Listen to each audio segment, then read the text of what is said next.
It's one of the darkest moments in this city's history. The story of 20 Jewish children, forced from their homes, separated from their mothers, and subjected to some of the worst crimes committed in human history. Their captors claimed they were conducting scientific experiments, but their actions had little to no basis in science whatsoever.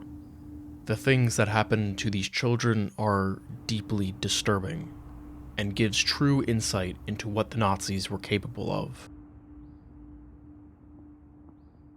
The hatred, inhumanity, and brutality they faced culminated here at the Bullenhuser Damm school building in Hamburg, Germany.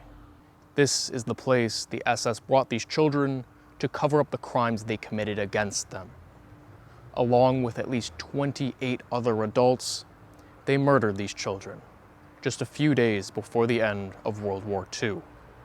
This place is a crime scene, and more than 80 years after their deaths, we're still learning more about these children. But where I'm from, this story is almost completely unheard of. How did we get here? What kind of lives did these children lead before their persecution? How does their memory still impact their family today? What does their legacy say about how we see history? My name is Gabriel Rogers, and I spoke with surviving family members of these children, as well as historians, to try and find some answers. When talking about what led up to this tragedy, we need to roll back the clock to one of the most consequential moments in human history. January 30th, 1933. It's a freezing day in Berlin, but it's one Adolf Hitler and his supporters have been working towards for nearly a decade. After a failed coup attempt and a short stint in prison, Hitler is the clear winner of the latest German election, and is now at the helm of the largest political party in the country. He's convinced more than 43% of voters to back him and his mission: establish totalitarian rule, push Germany towards a fictional destiny, and reclaim the perceived honor lost during the First World War. So sieht es heute in Deutschland aus, unter dem Regiment. Diese Parteien, die 14 Jahre lang unser Volk ruinierten. Und es ist nun die Frage, wie lange noch? Deshalb, weil ich überzeugt bin, dass man nun, wenn man nicht zu spät kommen will, mit der Rettung einsetzen muss, habe ich mich bereit erklärt, am 30. Januar die unterdessen von 7 Mann zu 12 Millionen emporgewachsene Bewegung einzusetzen zur Rettung des deutschen Volkes und Vaterlandes.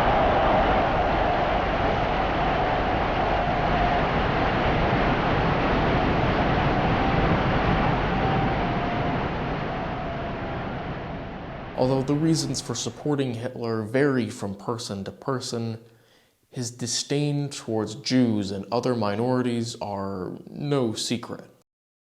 Along with the promise to expand eastwards and establish dominance over so-called inferior races, these ideas are at the cornerstone for his vision for his people's future. In his writings and speeches, Hitler is clear that anybody who doesn't fall into the National Socialist framework has no place in Germany. This not only includes Jews, but political dissidents and the physically and mentally disabled.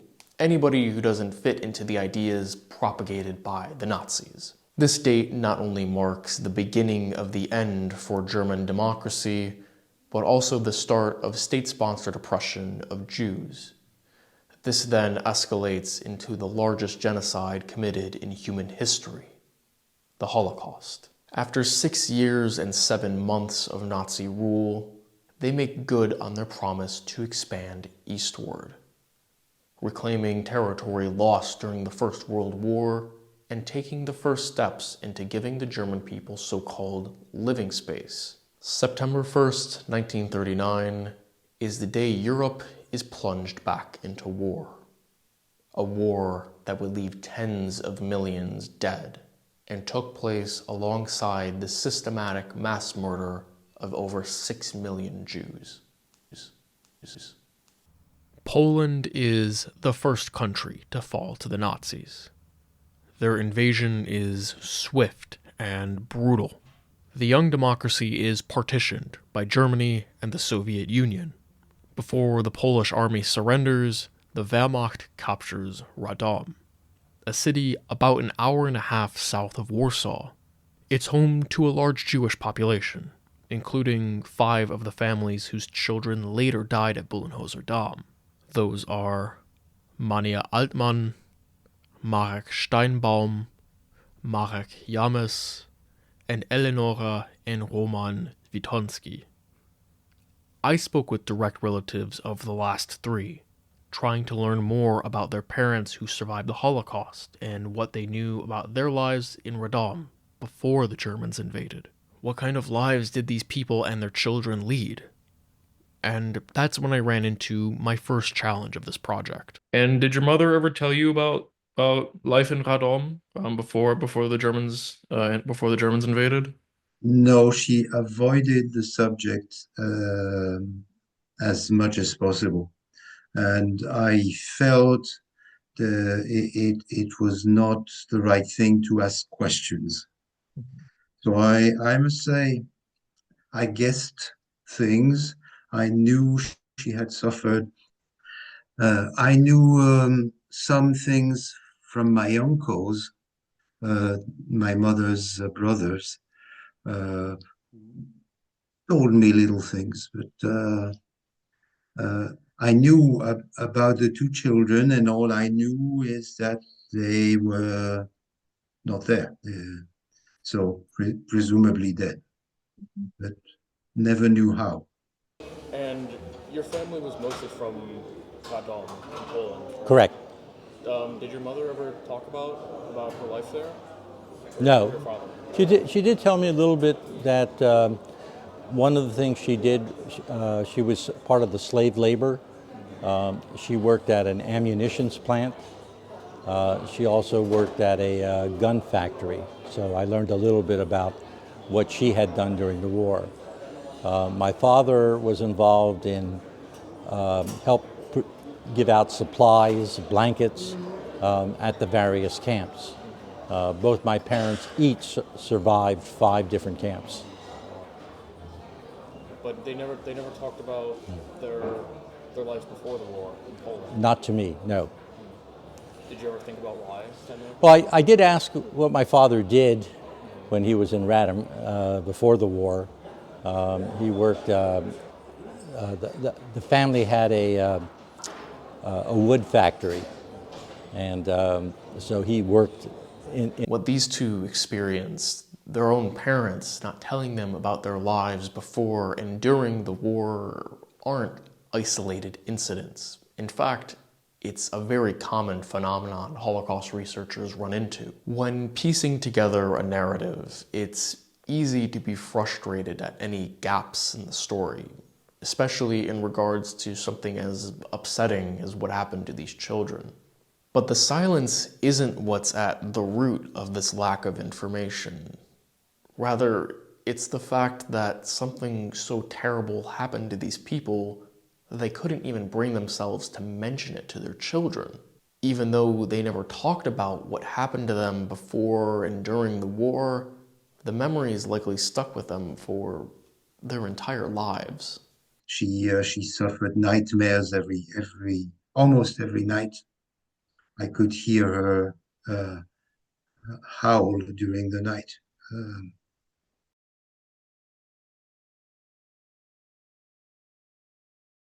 More than half of the 20 children later murdered at Bullenhuser Damm came from Poland, 14 to be exact, and details on many of them are scarce for a few reasons. Firstly, They were either all very young or not even born by the time the Nazis invaded. The oldest children were at most 6 years old.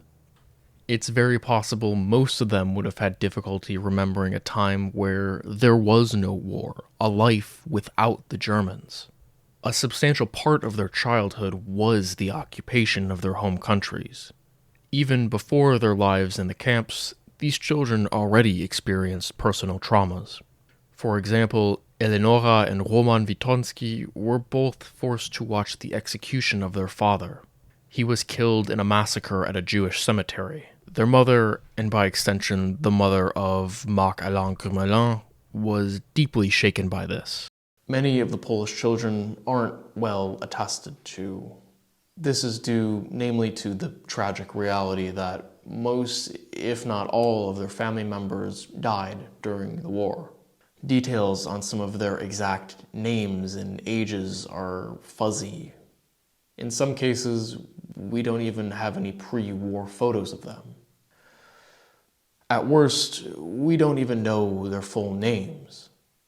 The names H. Wassermann and R. Zeller were found in a post-war prisoner report. But besides their ages, genders, and nationality, we know nothing about them. Now, that's not to say that research into these children's names hasn't helped with identifying them. Quite the opposite, actually. Sarah Goldfinger was previously thought to have been called Sergius until her real first name was discovered a few years ago. Shortcomings in the knowledge of these children and their families aren't as prevalent outside Central Europe. This is mainly due to the fact that all of them had family members who survived the war. In 1932 ist Jacqueline geboren und wir haben in einer kleinen Gasse gelebt und von einem Fenster von uns zum anderen Fenster, wo Jacqueline wohnte, haben wir uns gesehen und wir haben uns gesprochen von einem Fenster zum anderen. Und ich habe mit Jacqueline gespielt bis zu den Jahren 40, weil in den Jahren 40 ist ein Gesetz herausgekommen. Dieses Gesetz, ich zeige es Ihnen, das ist das Gesetz vom 3. Oktober 1940 vom Marschall Pétain unterzeichnet. Das ist ein Gesetz gegen le Statut des Juifs. Le Statut, das ist das Gesetz, zu bezeichnen die Juden. Und da haben angefangen die Arrestationen, die Verhaftungen von uns. Und die Juden wurden verhaftet und in Drancy gestellt. The law on the status of Jews is what brought the Holocaust to the front doors for many in France. It legally justified the exclusion of Jews from many aspects of public life. Henri and Jacqueline's parents both had a haircutting business that they were forced to give up. While Henri and his parents stayed in Paris for the time being, Jacqueline and her family fled south to Marseille. Mein Onkel Karl und meine Tante Susanne und Jacqueline sind weggeflohen in Marseille, weil damals war Frankreich gespalten in zwei Zonen. Die Zonen von Norden waren unter deutschen Autorität und der Süden von Frankreich war unter der Autorität von Marschall Pétain. Aber die Verhaftungen waren dieselben. Alle Juden wurden verhaftet und nach Drancy gestellt. Und im Lager Drancy, das ist ein Lager neben Paris, das ist ein großes, das existiert noch heute. Und in diesem großen Lager waren alle Türen geschlossen natürlich. Und es waren Züge. Und in diesen Zügen wurden 100.000 Personen, die Waggonen waren voll, bis Auschwitz. Und da wurden sie vergast.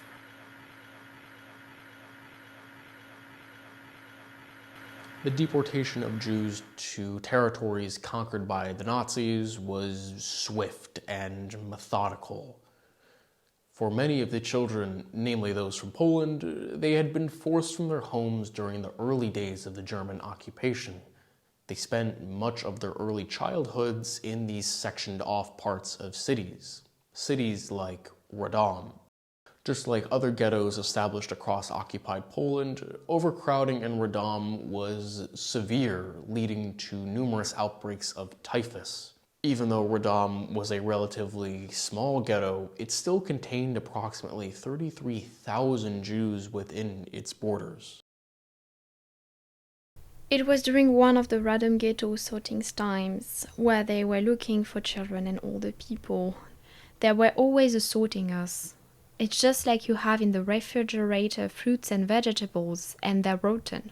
The rotten you throw out, and the unripe ones you can't use sometimes either. So they were doing continuously, almost on a daily basis through the years, because they were using us as slaves, like in Egypt. They were using us for very productive work. All the able-bodied people and the Jews, they tried to be able-bodied because they knew if they couldn't work one day or 1 minute, they would be sent to death. So the children and the older people were always vulnerable. Also ich glaube, dass Radom generell erstmal ein Ort gewesen ist, wo es eine sehr große jüdische Bevölkerung gegeben hat.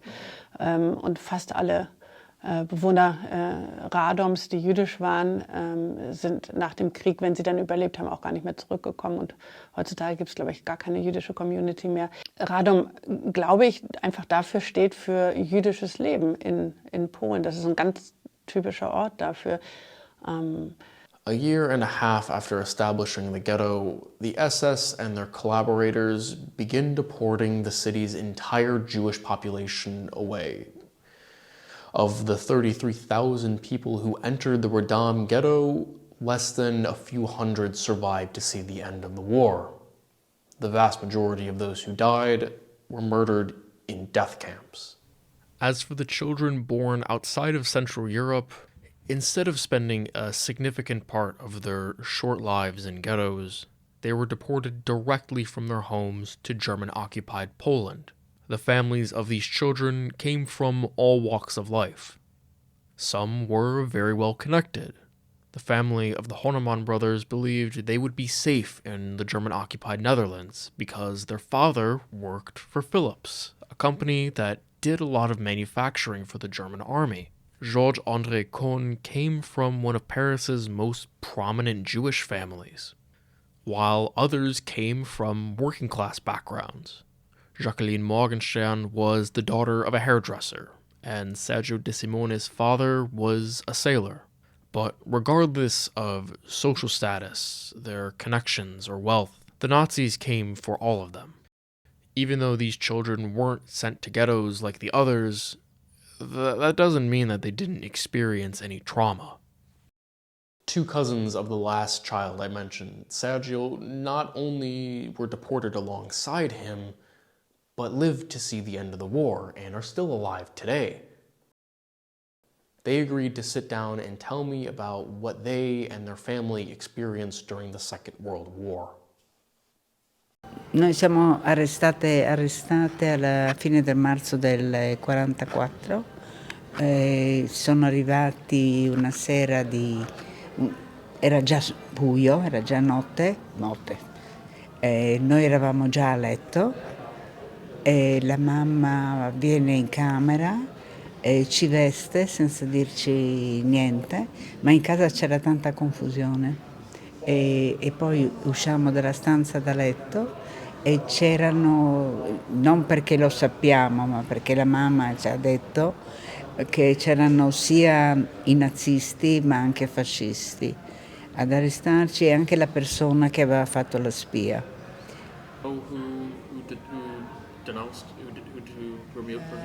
Sapete chi era la persona? Sì, sappiamo. Cioè io lo so perché appunto. Poi si chiamava Plech. Il nome e il cognome potrebbe indurre a pensare che fosse ebreo, ma non lo era.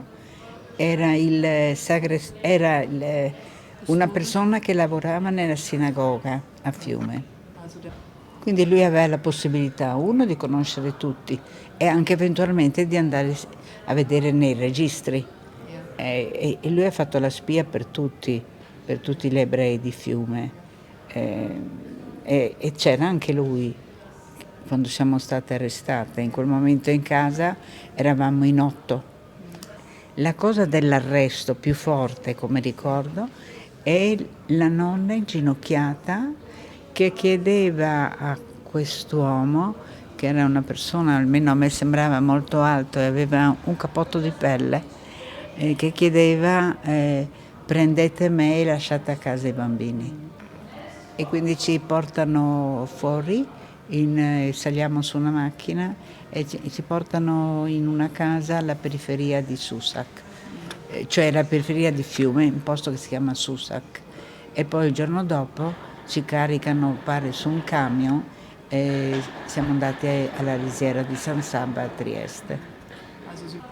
E mi ricordo della risiera di San Sabba a Trieste, mi ricordo la cella dove eravamo, mi ricordo che era piccola e stretta, mi ricordo della porta che aveva un buco da dove ti passavano il mangiare. Quanti giorni siamo rimasti alla risiera non saprei dire. E poi un giorno ci portano col camion alla stazione centrale di Trieste, dove c'è anche a Trieste un binario che era un po' nascosto agli altri passeggeri per far partire i vagoni coi prigionieri. E poi ci caricano sul vagone bestiame, chiudono e si parte. Quanti giorni sia durato il viaggio non lo so. Sergio was with you the entire time? Sergio era con voi sì, tutto il tempo? sì, Ja, sì. Sergio war die ganze Zeit mit dabei. Abbiamo in questo caso, dico sempre, avuto la fortuna di partire tutti insieme, perché molte volte quando i vagoni erano pieni poteva essere che una famiglia veniva staccata, no? Un po' qua, un po' là. Invece noi siamo rimasti tutti insieme, quindi nella disgrazia. E poi ricordo del viaggio che c'era in un angolo del vagone c'era un secchio che serviva per i nostri bisogni fisiologici e quando qualcuno lo usava c'erano le donne che ti coprivano con delle coperte. Can you recall how many people were in each wagon? Quanta gente? Quanta gente, quante persone erano in quel vagone? 100? Non lo so se c'erano 100, penso No, troppe. no. Per quello che ricordo che abbiamo sentito anche dai sopravvissuti, anche da Marcello Pezzetti che è lo storico, 70-80 persone, ma già 70-80 è tanto. E poi il viaggio prosegue fino all'arrivo ad Auschwitz-Birkenau e noi arriviamo da documenti che sono stati ritrovati il 4 del 4 del 44. Noi arriviamo alla Judenrampe, che è quella rampa che è all'esterno del campo.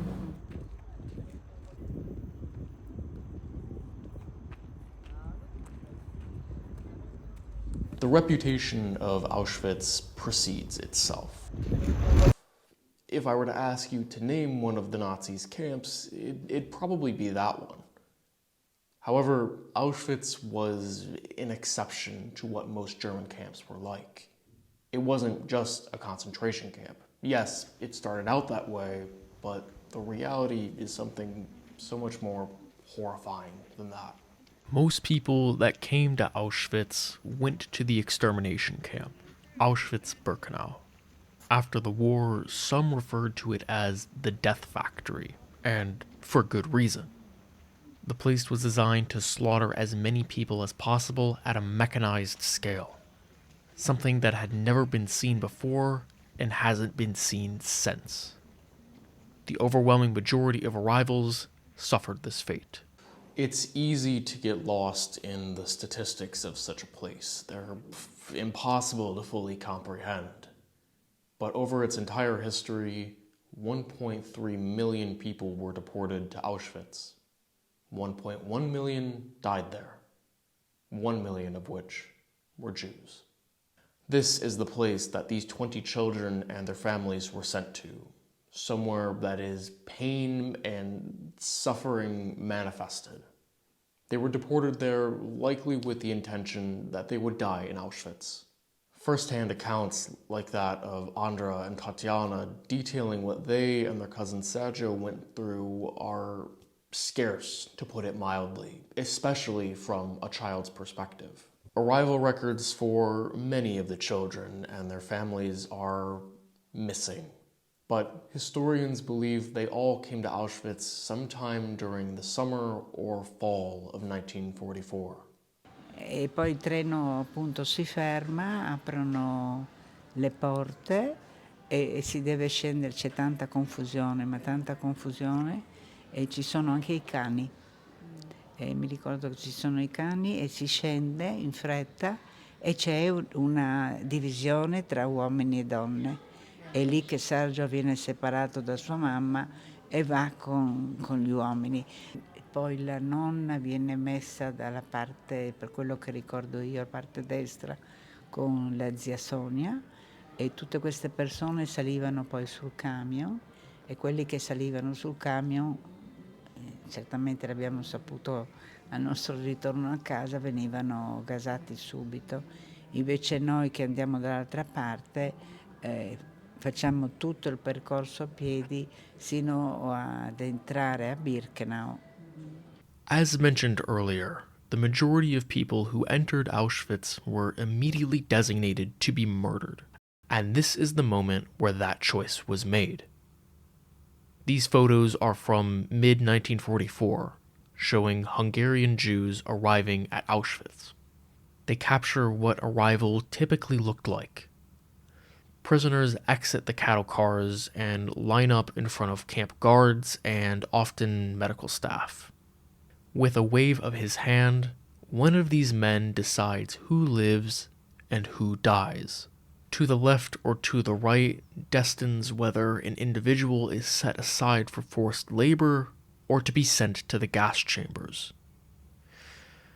At Birkenau, children and their mothers were usually sent to the same place together, the gas chambers, with the guards wanting to prevent their separation and avoid any desperate panicking. In the case of these 20 children, they all survived selection. Wenn auch Mütter mit Kleinkindern dabei waren, dann sind sie ja nicht von der SS ausgesucht worden als wertvoll zum Arbeiten, sondern sind tatsächlich direkt nach der Ankunft ermordet worden, haben also auch gar keine Tätowierung bekommen oder sowas, wurden dementsprechend auch nicht gezählt.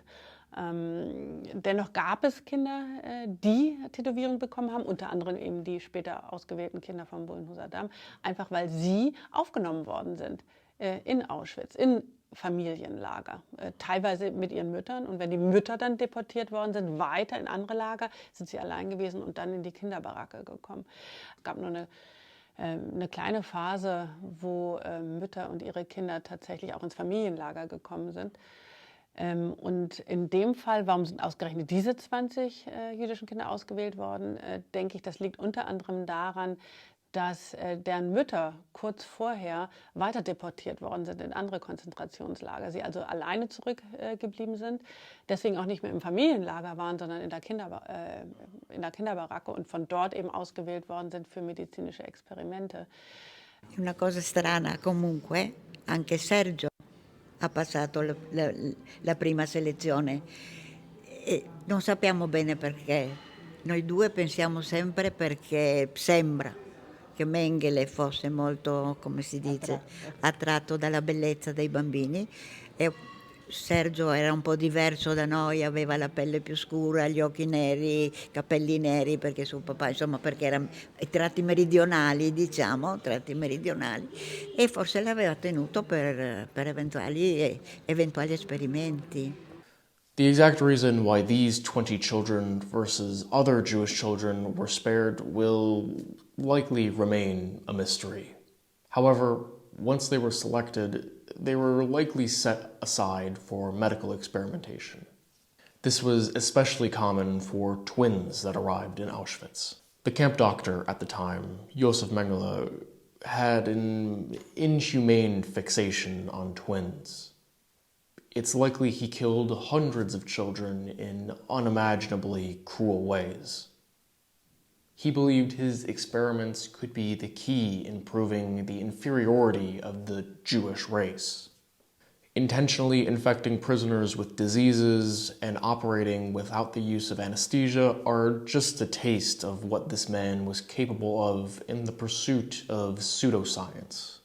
Ultimately, this was one of his main motivations in coming to an SS camp: to perform these experiments and study eugenics without having to care for the patient's well-being.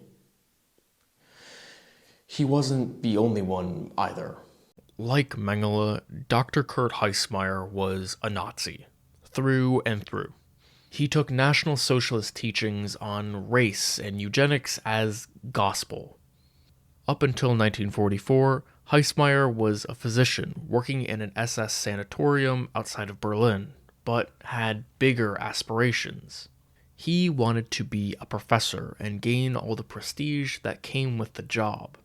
His credentials, however, were lacking. Yes, he was a practicing doctor for nearly 2 decades at this point, but had never published any original research, only theory. Heismeyer wanted to focus on researching a cure for tuberculosis. Although the disease still kills millions every year in places like sub-Saharan Africa, it's largely disappeared from public life in North America and Europe. This is largely thanks to widely available cures. However, in the 1940s, there was no cure yet. In fact, before World War II, Germany was an epicenter for research into TB and the development of treatments.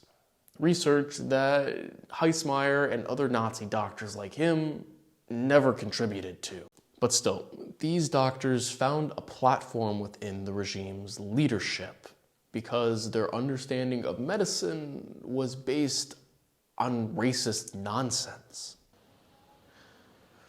TB was rampant in the camps established by the Nazis.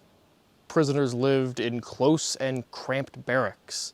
They had no access to proper hygiene and were all suffering from malnutrition due to starvation. Epidemics were frequent. Disease was the biggest killer in concentration camps. And this is something that Dr. Kurt Heismeyer noticed and saw an opportunity, a way to finally prove himself worthy of a professorship.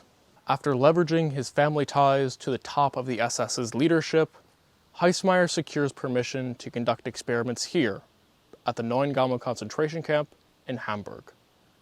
In April 1944, he walks through the front gate for the very first time, is greeted by the camp's commandant, and is led to the sickbay, where his experiments are to take place.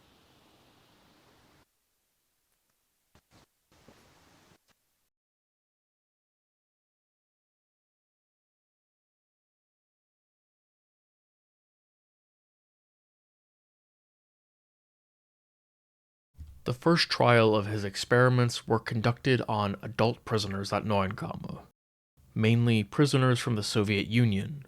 Alexander Horoshin was one of the prisoners who was to be intentionally infected with tuberculosis and have his immune response monitored. After the war, he recounted what he went through. There were 8 of us in a room. We had been taken care of fairly well. At first, they took a few samples from us. Sometime later, after we had gained some weight, I got an injection in my side. I still have the scar from that today. Others had some sort of liquid squirted up their nose through a tube. After 10 days, the man who brought me there came and got me. In their presence, I underwent surgery several times. Something resembling a sparrow's egg was cut out from under my arms and a gland from my throat. They took everything with them. 2 weeks later, they came back. I was led out of the hospital and transferred to the TBC and hemorrhoid ward. The other 7 sick people from my room were already spitting up blood. Now I had to care for 28 sick people and administer medications, food, and fish oil. When one of them died, I called over one of the helpers from a neighboring ward and we moved the deceased to the corpse room. The number of prisoners Heismeyer experimented on isn't known for certain. However, it's believed to hover around 100 people. Many were likely coerced into taking part, believing that they would receive more food and thereby having a higher chance of surviving the camp. However, the vast majority died during the experiment. Not only by the standards of today, but also the standards of the time. What Heismeyer did was not science, nor was it medicine. He had no standard procedures he was operating by, and all of his findings were ultimately meaningless. However, that didn't matter to him. Even after his experiments prove overwhelmingly fatal, Heismeyer proceeds to the next phase of his trial. In November 1944, he writes to the doctors in Auschwitz, requesting 20 Jewish children to be sent to Neuengamme. Auschwitz's leadership has realized the end is near. The tides of the war have turned against the Nazis. It's been 18 months since their infamous defeat at Stalingrad, and the Soviet invasion of Germany's occupied territory shows no sign of slowing down. Just 1 month prior, a prisoner uprising at Birkenau destroyed one of the gas chambers used to murder hundreds of thousands of Jews, reducing the number of prisoners that could be gassed and cremated. Come November, the mass extermination stops, and the camp's remaining population are all converted to forced labor. Thousands will still die in the coming months from starvation, disease, brutality from the guards, and overall gruesome working conditions, but have a better chance of surviving had they been sent to the gas chambers. At this point, many Nazis had little hope the war could actually be won. Auschwitz-Monowitz, the part of the camp located within the nearby IG Farben factory, was hit by Allied bombing in August 1944. By the end of the year, the camp's leadership is destroying documents, looking to turn any trace of their crimes into ash. The Red Army wouldn't liberate the camp for another 2 months, but the fate of the 20 Jewish children had already been decided. Along with 4 adult female caretakers, they put on a train bound for Hamburg. Andra and Tatiana Bucci recall the last time they saw their cousin Sergio. 44. I bambini sono stati portati via il 29 novembre del 44 e il 29 novembre era anche il compleanno di Sergio. Anche questo lo sappiamo dai documenti, l'abbiamo saputo veramente moltissimi anni dopo. Ma successe una cosa molto importante, che c'era una delle bloccove, non della nostra baracca, ma una delle bloccove che chi lo sa perché ci aveva preso a benvolere. The woman she's talking about, the Blokova. This was an adult prisoner, assigned to supervise the barrack. Not much is known about this specific woman, but she must have learned that one of Auschwitz's medical staff was coming to take some of the children away. Che ci sarebbe stato chiesto qualcuno di noi se voleva raggiungere la mamma. E ci aveva detto che a questa domanda noi non avremmo dovuto muoverci, non avremmo dovuto accettarla, insomma stare ferme, calme e tranquille. E lo dicemmo anche a Sergio. Beh, noi l'abbiamo detto a Sergio quello che ci aveva detto questa donna, però purtroppo quando questa subdola domanda ci fu fatta, Sergio non resistette e fece questo maledetto passo avanti assieme ad altri bambini, perché nel campo di Neuengamme, che sta vicinissimo qui ad Amburgo, c'era un medico, ma non hanno neanche il diritto di chiamarsi medici secondo me, aveva bisogno di 20 cavie, 10 maschi e 10 femmine, e li ottenne proprio in questo modo, che volontariamente dissero sì, vogliamo raggiungere la nostra mamma. Noi abbiamo avuto, come dire, la forza di ascoltare la Brokova e di fare come aveva detto lei. E in fondo, se ci pensiamo bene, non occorre neanche pensarci molto bene, ha fatto un atto d'umanità nei nostri confronti. E noi per fortuna le abbiamo dato retta.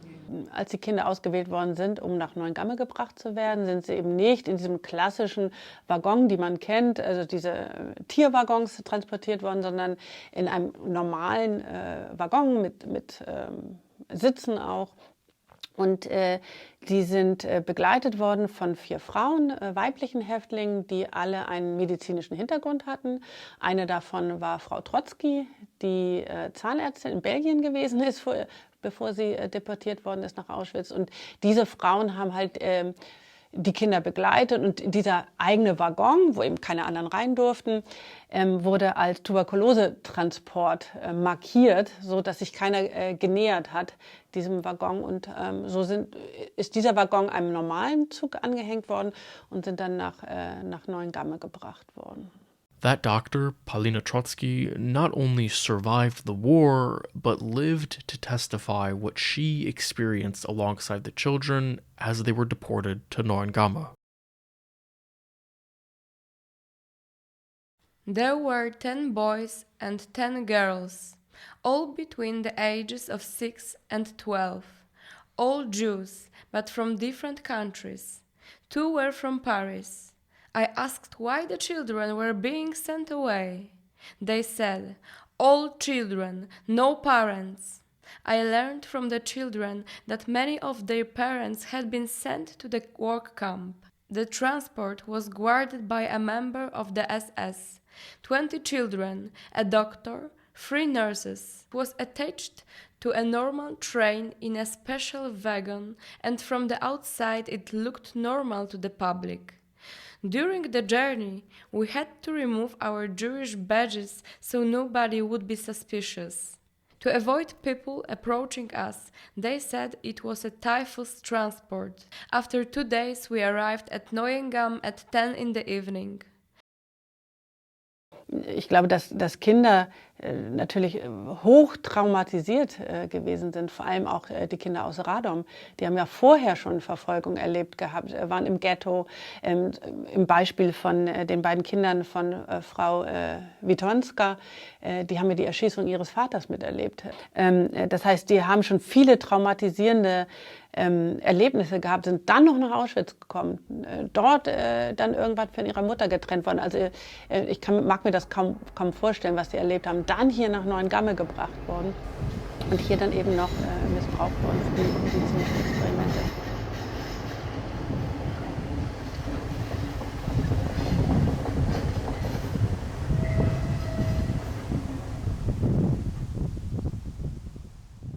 The place the children were being taken to was the largest concentration camp in northern Germany, located more than 700 kilometers away from Auschwitz.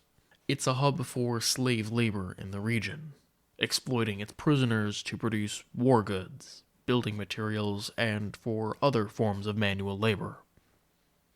Especially later in the war, this was expanded to a long list of satellite camps, at least 86 external prisons that were overseen by Neuengamme. Like other camps across the Reich, this place was operated by the SS, one of the most zealous and fanatical branches of the Nazi Party. Members joined the group voluntarily, either for ideological reasons or as a way to fast-track their military or political careers. Concentration camps were instruments of Nazi cruelty, and Neuengamme was no exception. The prisoners' well-being wasn't a concern for those operating this place. Their lives were considered expendable. Those kept here were worked from sun up to sun down. They were barely given enough food or water to survive, and workplace safety was non-existent for them. Prisoners were killed daily here, either in workplace accidents or by the guards, not to mention the numerous infectious diseases that regularly tore through this place. The death rate of Neuengamme is astounding. More than 100,000 people were imprisoned within its network, and nearly half of them never returned home.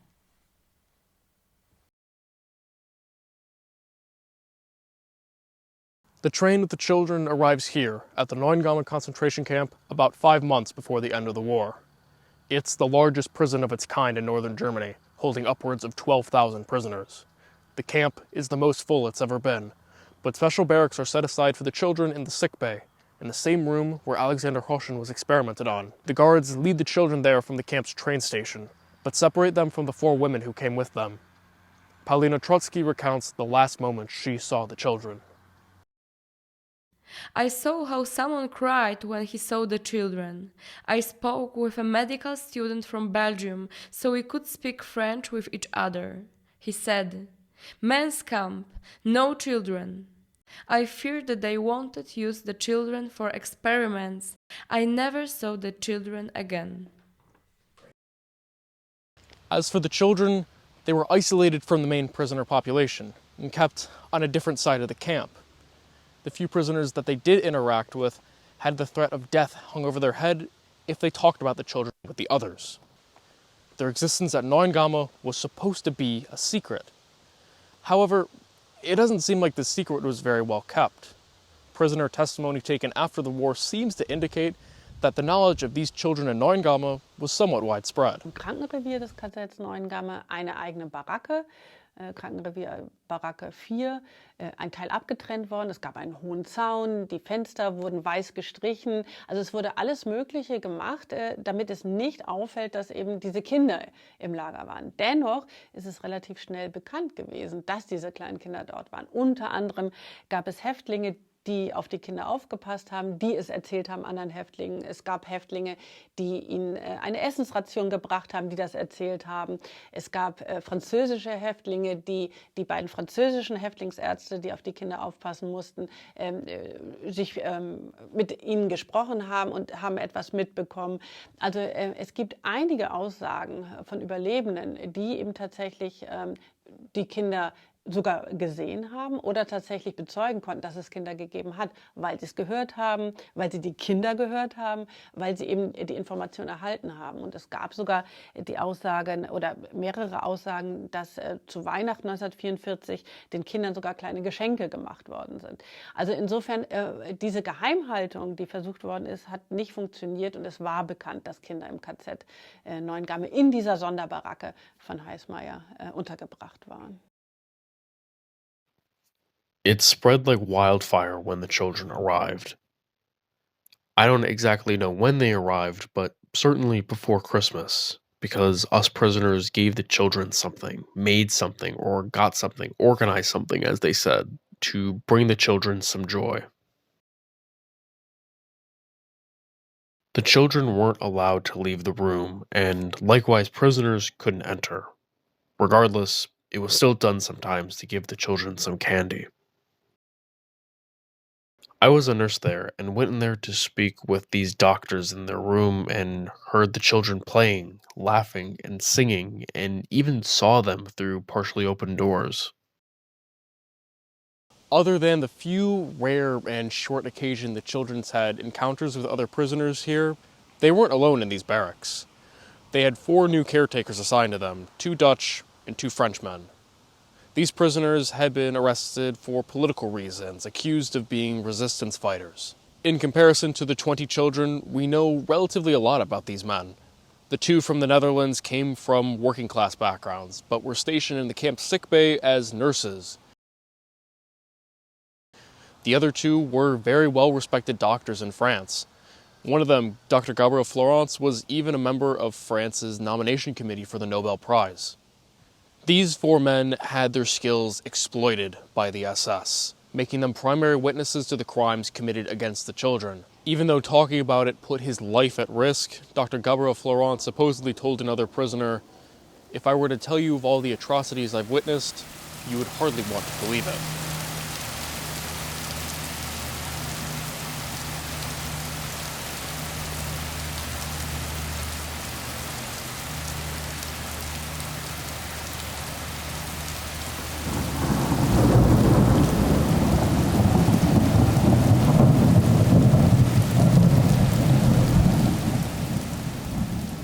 The children were experimented on the entire time they were in Neuengamme.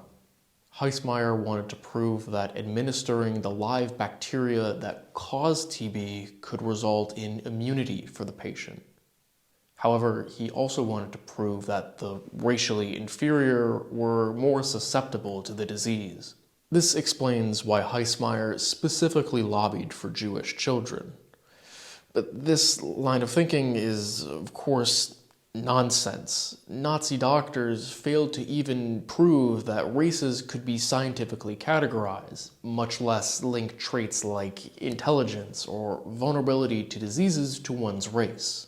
However, Heismeyer and other Nazi doctors who performed medical experiments likely saw the rate at which the prisoners died from these infectious diseases as justification for their pseudo-scientific beliefs. In all likelihood, the reason these prisoners died at such a quick rate has one simple explanation. They were in a concentration camp.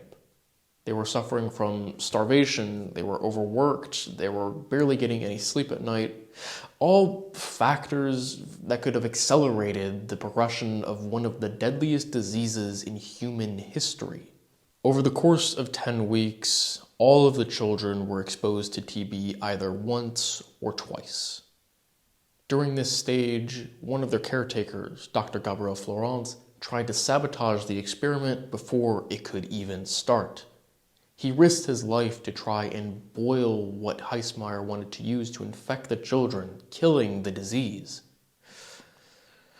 However, his efforts were unsuccessful. What he tried didn't work. By January 1945, all of the children had become very sick. They were running high fevers, they'd lost a lot of weight, and some of them couldn't even walk short distances without the help of their caretakers.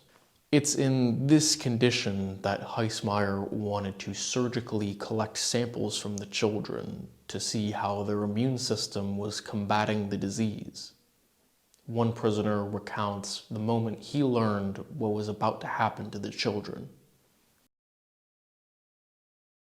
6 weeks after the children's arrival, Rivière Kapomai came to me. During this time, I worked in Sick Bay 1, and he said, I need to prepare 9 gland surgeries, and a Czech prisoner doctor, Dr. Bugomil Doczlik, will perform these operations. The children from Sick Bay 4 shall be operated on. The first aid room in Sick Bay 1 will be the operation room. I got clamps, tweezers, a scalpel, some sharp hooks, and some Novocaine. When everything was ready, at about 7 in the evening, the nurses took the children from Sick Bay 4 to Sick Bay 1. I was in Sick Bay 1's first aid room and was present for the operations. The children were stripped to the waist and laid down on the operating table.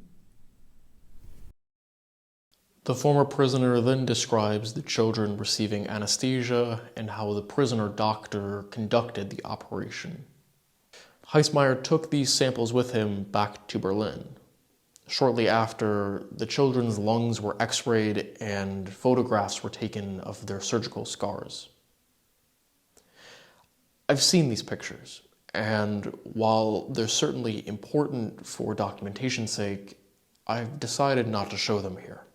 These photos of the children were taken against their will, and showing them while discussing their memory is problematic, namely because it solidifies how the SS saw them versus how their family saw them, as test subjects instead of people.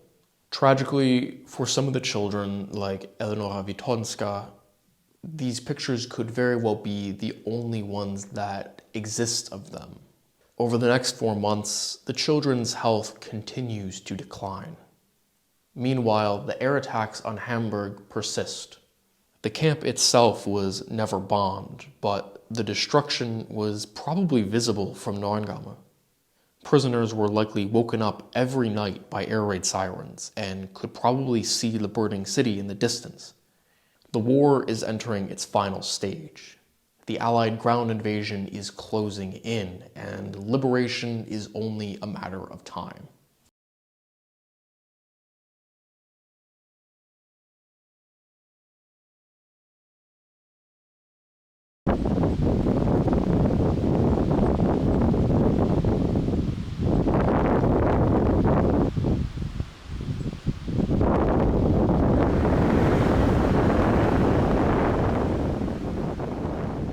On April 14th, Heinrich Himmler, head of the SS, sends an order to leaders of Germany's concentration camps. No prisoners are to fall into Allied hands alive. Now, he knew that the war was lost at this point. The Soviets had just captured Vienna, and they were pushing closer to Berlin, and the Allies in the West had already reached central Germany. They'd be in Hamburg any day now. Their prisoners aren't just victims of their crimes, but they're also witnesses. Witnesses that can talk, serve as living proof of their captors' unimaginable cruelty. And nowhere is this more present than with the victims of medical experimentation. Neuengamme's leadership, as well as Heissmeyer, are well aware of this. They know the Allies will go after them for what they did to their prisoners. And so they decide to cover up their crimes and get rid of the evidence, burn the documents, and evacuate the prisoners. The majority of Neuengamme's prisoner population was taken away from the camp during the final weeks of the war. But instead of leaving with these evacuated prisoners, the children were put on a transport bound for one of Neuengamme's former satellite camps, Bullenhuser Damm. SS leadership was, at first, indecisive on what was to happen to the 20 children. It wasn't until mid-April that an order finally arrived from Berlin. Max Pauli passed down this order to the camp's main doctor, Alfred Trubinski, to carry out their execution.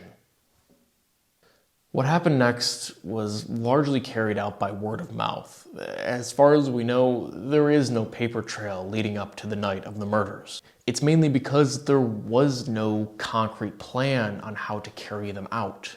Trubinski informed the member of the SS responsible for overseeing all of Neuengamme's satellite camps, Arnold Strippel.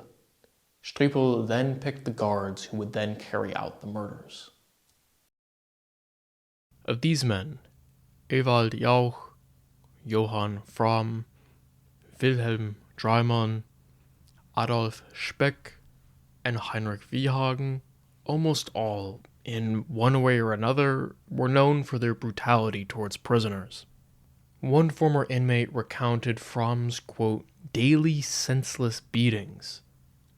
Dreimann was labeled as Neuengamme's hangman by some. Another former prisoner called Speck the top executioner, from whom, quote, very few prisoners could escape his torture.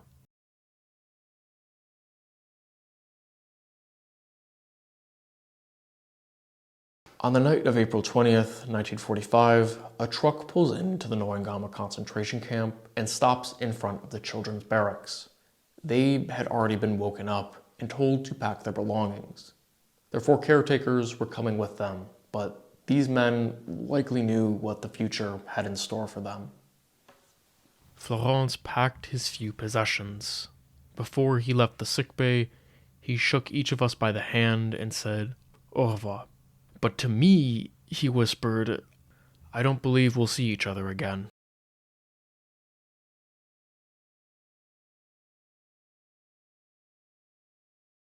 Er wusste schon, was mit ihm passiert, obwohl die SS-Männer alles versucht haben, um den Menschen, die aus dem KZ Neuengamme zum Bullenhuser Damm gebracht wurden, nicht zu erzählen, was dort passiert. Ne? Dennoch haben die Erwachsenen natürlich sehr genau geahnt, was kurz vor Kriegsende jetzt passieren wird. Genau. Und Along with the children and their 4 caretakers, 6 Soviet prisoners from Neuengamme's solitary confinement cells were driven to the bombed-out inner city of Hamburg, specifically the Rotenburg's Ort neighborhood. Very few remnants of this working-class community have survived the past few years. By this point in the war, it's a shadow of what it used to be, severely damaged by the Allied bombing campaigns. One of the few things still standing, though, is the Bullenhuser Damm school building. The 4-story structure was previously used as a satellite camp of Neuengamme, where prisoners were deployed to clean the ruins of this part of the city, but they had all since been evacuated. When the truck from Neuengamme pulled in, the only people there were these members of the SS and their future victims. Iris, kannst du mir kurz erzählen, wo wir jetzt stehen? Wir stehen hier auf dem Schulhof der ehemaligen Schule am Bullenhuser Damm und hinter mir sieht man das große Schulgebäude, was eine Mädchen- und eine Jungsschule gewesen ist. Auf der einen Seite die Mädchen, auf der anderen Seite die Jungs. Und diese Schule ist in dem Stadtteil Rotenburgs Ort gewesen, ein Stadtteil, der stark bevölkert gewesen ist von Arbeiterfamilien, die viele Kinder hatten und deswegen brauchte man eine große Schule. Für das KZ-Außenlager war vorgesehen, dass bis zu 1000 Häftlinge hierher gebracht werden, die dann für ein SS-eigenes Unternehmen tätig sein sollten. Und es gibt eine Liste vom März 1945, wo über 500 Häftlinge aufgelistet worden sind, die hier in diesem Gebäude untergebracht gewesen sind. Aber im Grunde im April 1945 war dieser Standort geleert. Das heißt, es waren keine Häftlinge hier mehr vor Ort und nur noch 2 SS-Männer, die sozusagen Aufsicht über das Gebäude geführt haben. Als Heißmeier das letzte Mal im KZ Neuengamme gewesen ist, da wurde sich schon darüber unterhalten, unter anderem mit dem Kommandanten Pauli und auch Czebinski, dem Standortarzt oder dem SS-Arzt für Neuengamme, hat man sich schon darüber unterhalten, was soll denn eigentlich mit den Kindern passieren. Also es gab schon Gespräche darüber und tatsächlich war es dann so, dass rund um den 20. April, wo das Hauptlager Neuengamme schon geräumt worden ist von Menschen. Menschen sind auf Todesmärsche geschickt worden. Gleichzeitig war das schwedische Rote Kreuz da, hat Menschen gerettet. Also es war sehr viel los, etwas chaotisch. In der Zeit sind auch die Kinder dann eingeladen worden in einen Lastkraftwagen zusammen mit ihren 4 Pflegern und noch weiteren Häftlingen, die auch wie man später gesagt hat, zum Tode verurteilt worden sind und dann weggebracht worden aus dem Hauptlager. Und es gibt eine Aussage, wir sind hinten auf den Hof gefahren, es war anscheinend eine Schule. Das heißt, wahrscheinlich ist der Wagen hierher auf den Schulhof gefahren und deswegen ist die Wahrscheinlichkeit recht hoch, dass sie durch den Hintereingang in die Schule reingekommen sind. Es ist nicht ganz klar, ob zuerst die Erwachsenen reingeführt worden sind und dann die Kinder, aber wahrscheinlich war es so. Im ersten Transport sind erst die Erwachsenen reingeführt worden und ermordet worden und in einem zweiten Schritt dann die Kinder. Wir können gerne einmal reingehen und uns mal die Räumlichkeiten anschauen. Genau, die Frage ist, warum sind sie an den Bullenhuser Damm geführt worden? Zum einen denke ich, dass als die Entscheidung getroffen worden ist, die Kinder und ihre Pfleger zu ermorden, man es nicht in Neuengamme machen wollte, weil dort schon das schwedische Rote Kreuz zu der Zeit gewesen ist. Und das wäre aufgefallen, wenn die Kinder in Erscheinung getreten worden wären. Hier am Bullenhuser Damm war ja ein Außenlager und es war in einer Gegend, die völlig zerbombt worden ist. Das heißt, hier war niemand in der Nähe, bis eben auf die 2 SS-Männer, die hier Dienst oder Wache gehalten haben. Das heißt, man konnte hier Menschen ermorden, ohne dass es aufgefallen ist. Und ich glaube, das war eben auch eine der Gründe, warum man ausgerechnet diesen Ort gewählt hat. Ich würde dazu doch gerne sagen, ganz häufig wird von Besucherinnen und Besuchern gefragt, wie ist denn die Tat abgelaufen? Welcher Raum war involviert? Wo sind die Kinder erhängt worden? Das sind Fragen, die Besucherinnen und Besucher total interessieren. Aber als Historikerin kann ich das natürlich nicht 100% beantworten, weil ich weiß nicht, in welchem Räumen genau was passiert ist. Das Einzige, was wir haben, sind die Aussagen der Täter aus den Kurierhausprozessen. Und da ist eben wieder diese Schwierigkeit, dass sie natürlich nicht gesagt haben, in Raum so und so ist das und das passiert, sondern sie haben ungefähr erzählt, was passiert ist. Und wir haben uns dafür entschieden, als wir diese Ausstellung gemacht haben, die Zitate der Täter an die Wände der Ausstellung zu bringen, sodass eben Besucherinnen und Besucher selber nachdenken können, wie der Ablauf gewesen ist. Das heißt, wenn man hier in die Ausstellung reinkommt, ist eines der ersten Zitate eben dieses: Wir sind hinten auf den Hof gefahren, es war anscheinend eine Schule. Das heißt, dann kann man selbstständig überlegen, wahrscheinlich ist dieser Weg der naheliegendste, durch den die zum Tode bestimmten Menschen geführt worden sind. Und genau dasselbe ist, wenn wir jetzt in die Kellerräume gehen. In welchem Raum nun was passiert ist, kann man so gar nicht mehr sagen. Was wir wissen, ist, dass die Erwachsenen wahrscheinlich zuerst hereingeführt worden sind und die sind im Heizungskeller ermordet worden. Also hast du deine einige Vermutungen, also wie es gelaufen ist? Also die Aussage besteht, dass die Kinder sich auf Bänke gesetzt haben und auf alten Plänen, als es noch eine Schule gewesen ist, hat man eben gesehen, dass hier Räumlichkeiten gewesen sind, wo die Kinder sich umgezogen haben, die Schülerinnen und Schüler sich umgezogen haben, die dann anschließend in der Aula Sport gemacht haben. Das heißt, hier könnten durchaus noch zum Beispiel in diesem Gangraum oder in einem Raum nebenan Bänke gestanden haben, wo die Kinder sich dann entkleidet haben. Die Erwachsenen sind, wie gesagt, in den Heizungskeller geführt worden und dort an Rohren erhängt worden. Und der Heizungskeller, der ist am Ende dieses Ganges gewesen. Das heißt, es wäre also meine Definition ist, dass wahrscheinlich, wenn man gesagt hat, sie sind im Heizungskeller erhängt worden, der Erhängungsraum der ist, wo heute diese graue Tür ist, dahinter sind die Erwachsenen erhängt worden, eben an solchen Rohren. Die Kinder wiederum sind ans andere Ende dieses Kellers geführt worden. Das heißt, die Wahrscheinlichkeit ist recht hoch, dass sie hierher geführt worden sind. Und hier gab es einen Raum, wo sie einzeln hereingeführt worden sind, vielleicht hier. Dort gab es einen Schemel und dort mussten sie sich rüberlegen. Und der Arzt Czibinski, der aus dem KZ Neuengamme hierher mitgekommen ist und den Auftrag bekommen hat, die Kinder zu ermorden, hat ihnen eine Spritze gegeben, einzeln. Und tatsächlich gibt es die Aussage, dass die meisten Kinder an dieser Spritze schon gestorben sind. Und nur die Kinder, die noch Lebenszeichen von sich gegeben haben, sind anschließend doch mal erhängt worden. Und zwar im letzten länglichen Raum des Kellers. Und wenn ich mir die Räumlichkeiten so ansehe, kann ich mir vorstellen, dass das der Raum ist, in den die Kinder geführt worden sind, um dann, wie man gesagt hat, an Haken an der Wand erhängt worden sind.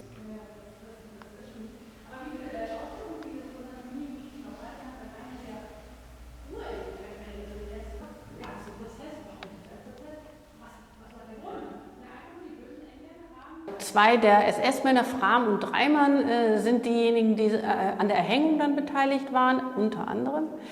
Während Czibinski, der ja auch ein Mörder ist, dadurch, dass er ja die Spritzen gegeben hat, an denen die Kinder schon ermordet worden sind, er hat versucht, sich herauszureden, dass das sozusagen eine gute Tat war, dass er ihnen die Spritze gegeben hat. Er sagte, die Kinder wären nicht zu retten gewesen und er hat ihnen noch etwas Gutes getan, dadurch, dass sie dadurch eingeschlafen sind durch diese Spritzen, was natürlich auch so ein bisschen zynisch klingt, wenn man sich diese Aussage mal anschaut. Aber er versuchte eben auch vor Gericht seine Tatbeteiligung ein bisschen zu verschleiern, während andere SS-Männer nicht so gut in der Sprache waren, nicht so gut sprachlich umgehen konnten und dann einfach leichter gesagt haben, ja, ich war es oder ich habe nicht gefragt, warum die Kinder getötet werden sollten und haben es einfach gemacht.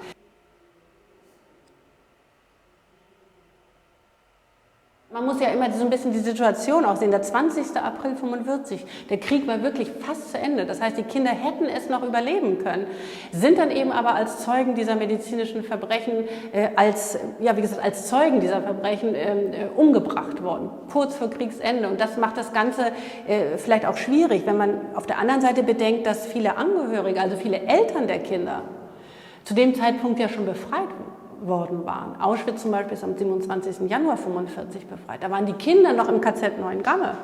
Bis zum 20. April haben sie ja noch gelebt, um dann hierher geführt zu werden, um hier ermordet zu werden.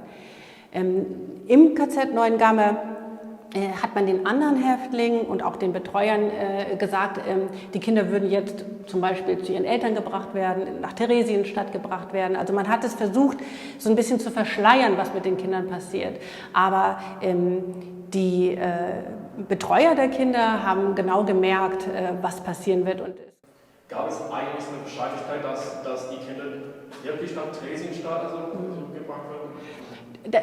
Also ich glaube, dass es eher eine Verschleierungstaktik war, weil es sowohl beim letzten Besuch von Heißmeier in Neuengamme im März 45 schon gesagt worden ist, die Kinder müssen weg, als auch eben dieser offizielle Befehl aus Berlin, von welcher übergeordneten Stelle auch immer gekommen ist, dass die Kinder umzubringen sind. Und es sind ja nicht nur diese Kinder hier ermordet worden und ihre Pfleger als Zeugen der Medizinverbrechen, sondern auch noch weitere Häftlinge, die ermordet werden sollten, die zum Tode verurteilt worden sind. Das heißt, dieser Ort war ein Ort des Massenmordes kurz vor Kriegsende.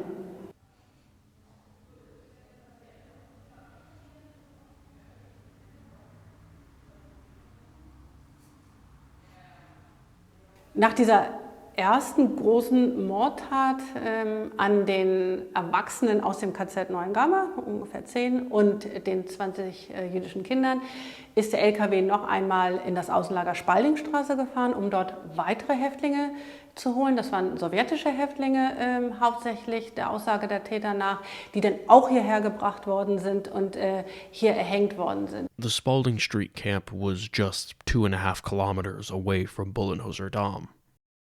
By this point, almost all of its prisoners had been evacuated by the SS. The ones remaining there were taken to the abandoned school building to be killed. Operations at Spalding Street were directly led by Arnold Striepel, who oversaw all of Neuengamme's satellite camps and played a key role in organizing the murders at Bullenhuser Damm. Und bei der Erhängung dieser erwachsenen KZ-Häftlinge gab es die Situation, laut Aussage, dass ein paar der im LKW wartenden Häftlinge versucht haben zu fliehen. Und eventuell haben es wirklich ein paar dieser Häftlinge geschafft zu fliehen. Das ist nicht ganz klar. Ein paar sind erschossen worden auf der Flucht, vielleicht haben es auch welche geschafft. Die meisten dieser ungefähr 20 erwachsenen Häftlinge sind auch hier unten im Keller der ehemaligen Schule erhängt worden. Tatsächlich ist über diese Häftlinge gar nichts bekannt, weil zum einen gibt es überhaupt gar keine zeitgenössischen Quellen.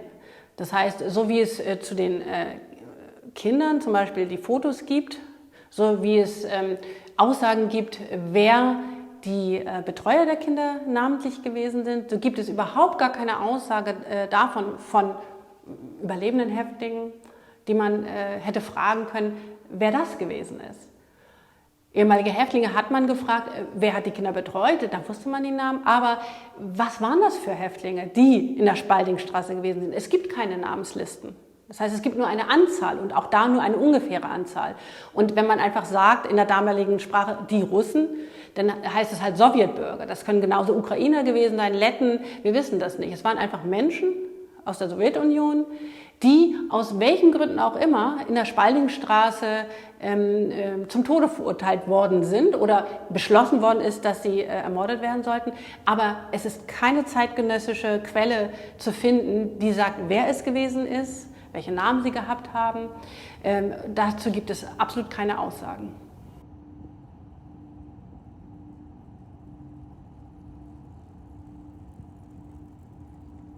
Later the next day, the bodies of the children and adults were taken back to Neuengamme and cremated. The camp was nearly empty by this point. Some prisoners were deported to nearby camps like Wöbelen or Zandbostel, but most ended up being forcefully evacuated to the city of Neustadt, about 80 kilometers or 50 miles north of Hamburg. This type of forced relocation is called a death march, and for good reason. Prisoners were given very little means to survive. Thousands died along the way. When and if they arrived, most of the prisoners from Neuengamme were forced on board a repurposed cruise ship, the Cap Arcona. Simply put, this vessel was not suitable for holding the multiple thousands of prisoners the SS loaded onto it. Food and water were scarce. Proper hygiene was non-existent, and disease was rampant. Post-war testimony from former SS members contradict each other as to what the purpose was of moving the prisoners here, but they knew such a ship could not accommodate thousands of people. The act of bringing these prisoners somewhere where their survival chances were so low was certainly intentional. On the evening of May 3rd, 1945, the British Royal Air Force was conducting air raids in this part of northern Germany, looking to sink as many German vessels as possible. Allied intelligence knew about the Capricorna and the other smaller vessels the SS was using to store concentration camp prisoners, but that information never made it to the RAF. That night, British pilots sank the Capricorna, along with over 7,000 prisoners. Only 450 prisoners are known to have survived. In addition to the thousands who died that night, so did one of the perpetrators of the murders at Bullenhuser Damm. Heinrich Wiehagen was one of the men believed to have helped hang the adult prisoners in the school building's basement. One survivor's testimony says Wiehagen was beaten to death by his fellow prisoners while they were trying to escape the sinking ship.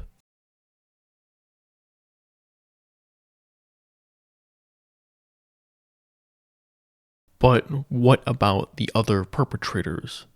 Well, 8 of the 9 men directly involved in the murders of these children survived the war. So, what happened to them? The British captured Hamburg on May 3rd, 1945, without any resistance. But when the soldiers entered the Neuengamme concentration camp, they found the entire complex deserted. It wasn't until later it became clear what had happened to the prisoners on board the Capricorna. In addition to the camp being empty, they also found many of the documents the SS kept at Neuengamme had been burned, destroyed in an attempt to further hide evidence and conceal the true scope of their crimes. Much of the camp's leadership went into hiding. Neuengamme's commandant, Max Pauli, abandoned his position and returned to his small town in the countryside. Heismeyer crossed over into the Soviet-occupied East. Camp doctor Alfred Trubinsky tried to disappear, assuming a fake name and having any tattoos that identified him as SS surgically removed. However, for most of them, it wasn't enough. The Allies do eventually find the perpetrators and bring a majority of them back to Hamburg. The trials all take place here at the Curio House in Hamburg's Eimsbüttel borough. This area was directly targeted during the Allied bombing campaign, but was one of the few parts of Hamburg that wasn't completely destroyed. The first trial, also called Neuengamme Camp Case No. 1, takes place about 10 months after Germany surrenders.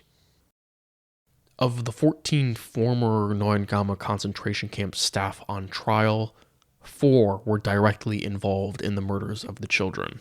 They are Max Pauli, camp commandant, who received the children's execution order from Berlin. Alfred Trubinsky, head camp doctor and overseer of the experiment's day-to-day operations, who was tasked with murdering the children by Pauli.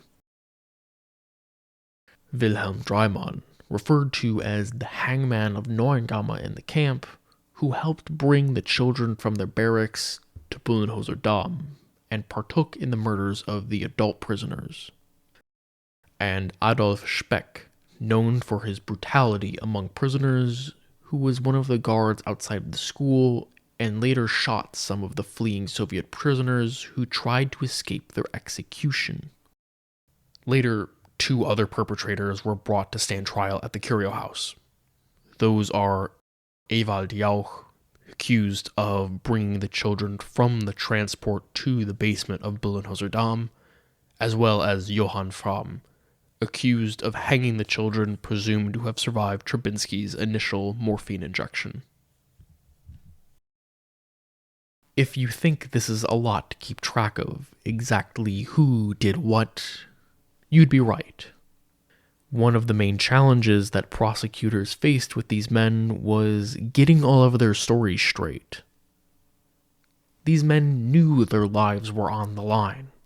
Fears of being executed was one of the main reasons why many of them tried to flee after the war. So they had an incentive to misrepresent or minimize their roles in the murders.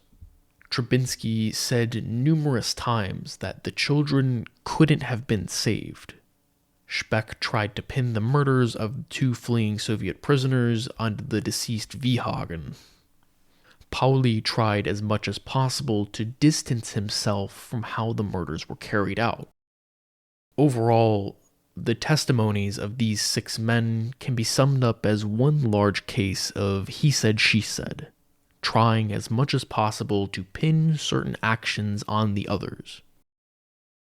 But in the end, the British military tribunal saw through this and found all of them guilty, sentencing them to death, and were executed in the following year by hanging. In the final writings from and about these men, they seemed to show little remorse for what they did.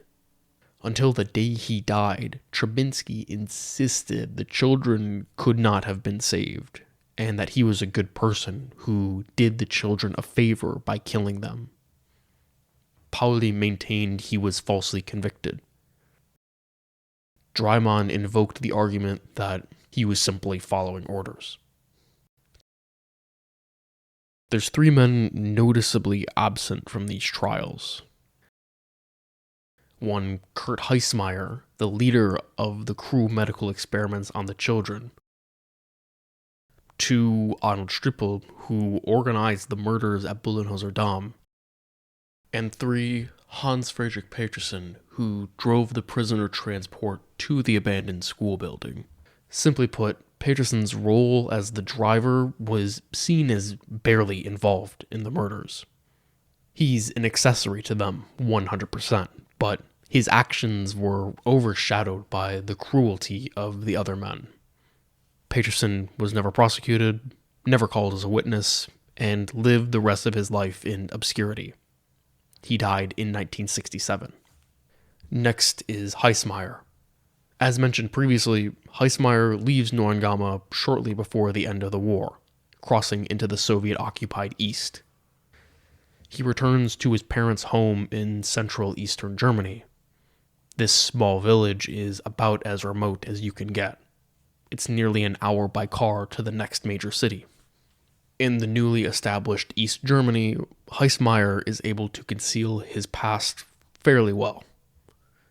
He returns to the life he had before the war, treating tuberculosis patients. He opens up his own practice and leads an unsuspecting and simple life, gaining a reputation as a small, respectable doctor. He never gained that professorship he strived for during the war. Knowledge of Heismeyer's past amongst his neighbors was functionally non-existent, and stayed that way for nearly 20 years. This isn't to say that the authorities didn't know about the SS doctor that got away. Perpetrator testimony implicated Heismeyer from the very beginning. However, the biggest roadblock in getting him in front of a judge wasn't a matter of proof, but rather politics. Remember, the tale of post-war Germany is actually 2 stories, of East and West. This hostile and sometimes petty relationship between the East and West Germany bled into the Heismeyer case. It's the reason why Heismeyer avoided prosecution for nearly 14 years after his co-conspirators at Neuengamme were all executed for their crimes. He was at the center of it all. He lobbied the SS's leadership. He initiated the experiments. He requested the children. How could he avoid justice when all of these testimonies, confessions, and evidence orbit around him? It was partly politics and partly squabbling over jurisdiction, but the biggest factor was time. Heismeyer lived in obscurity long enough to fall back under the radar. But the 60s roll around and 2 important developments happen. First, a report is published about the 20 Jewish children who were murdered at Bullenhuser Damm in the widely distributed Stern magazine, detailing how some of the perpetrators had still yet to face justice. More on that later. Someone from the same town as Heismeyer recognized him from the magazine as the doctor who led the experiments. Heismeyer was arrested in 1963, and while he admitted to the East German authorities that he performed the experiments on adult males and Jewish children at Neuengamme, he denied what he did led to their deaths. Less than 3 months later, he revealed that he had hid a box full of documents from Neuengamme, burying them in the garden at the sanatorium he used to work at. In it, there were also pictures of the children and the adults he experimented on. Why did he do this? Well, he hoped giving up this information would clear him of any crimes.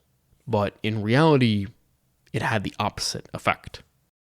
After numerous doctors analyzed what was in the box, proving how these patients' health was dramatically declining, Heismeyer confessed. The day he stood in front of an East German judge was more than 20 years in the making. By this point, he was an old man, whose white hair and saggy skin showed signs of a life well lived, a luxury he robbed many of his victims of. The following year, he dies in prison of a heart attack. Lastly is Arnold Strippel, overseer of all of Neuengamme's satellite camps.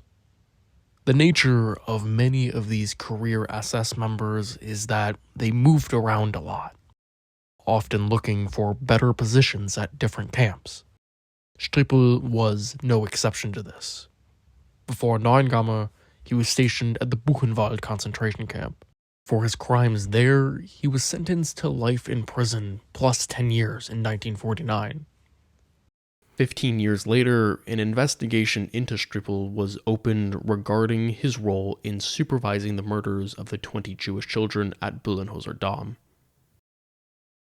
However, nothing came of this effort, despite Trubinsky, Dreimann, Jauch, and Fromm all claiming Strippel was involved in the children's deaths. Prosecutors weren't confident enough there was enough evidence against him specifically for a murder conviction. The statute of limitation for the lesser and easier to prove crime of manslaughter had already passed by this point. Come 1970, and Strippel wasn't even in prison anymore. He had had his conviction reduced down to accessory to murder, and his sentence was shortened to 7 years. Since Strippel had already served nearly 3 times that amount, he was paid 120,000 German marks as compensation. In today's money, that's approximately 270,000 US dollars. For many of the children's surviving family members, Arnold Strippel's release and the reluctance of the West German authorities to charge him again was seen as outrageous. Henri Morgenstern channeled his frustration into numerous organized protests over the years, calling to bring justice for the murder of his cousin and the 19 other Jewish children she died alongside. Und wir haben eine große Demonstration gemacht durch Hamburg.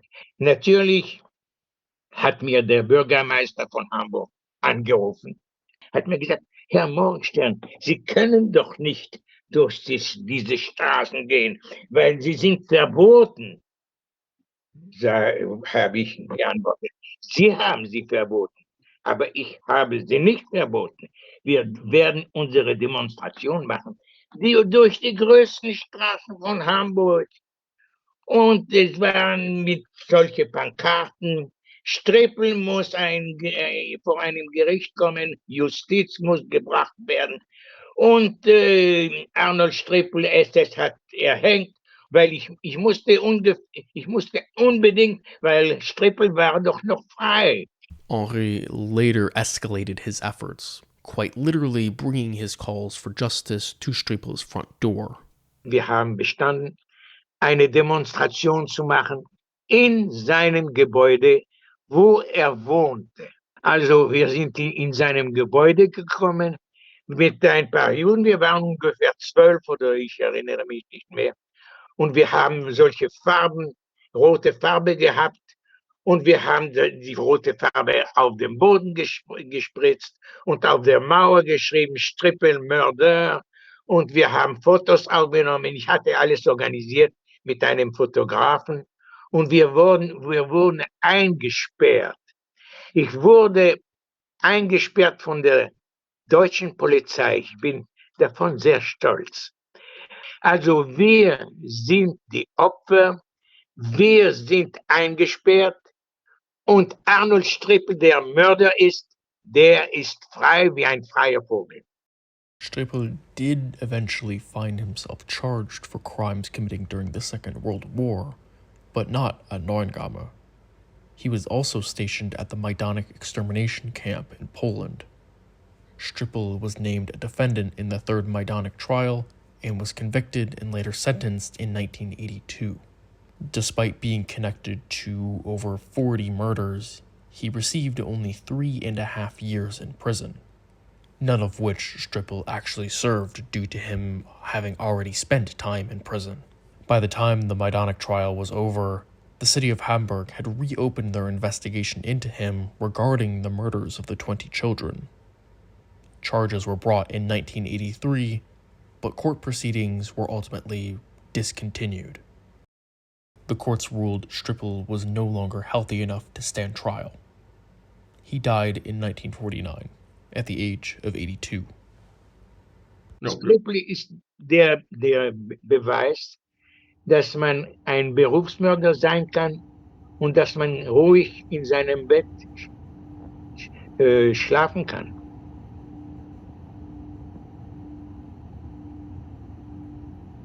Many prisoners of the Neuengamme concentration camp remembered the children imprisoned with them. For 3 decades after the war, the camp's main survivors organization was the only large group to commemorate the murders every April 20th. They pushed to have a memorial opened at the Bullenhuser Damm school building for many years, but it wasn't until a journalist by the name of Günther Schwaberg heard what happened to the 20 Jewish children murdered just before the end of World War II did the story become more well known. With his series of articles published in Stern magazine, a fairly well-known and respected publication here in Germany, he brought their story to a wider audience. Along with his wife, Barbara Hüssing, Schwaberg took it upon himself to continue searching for family members of these children. Mothers and fathers, aunts, uncles, and siblings and cousins who never learned the fate of their loved ones during the Second World War.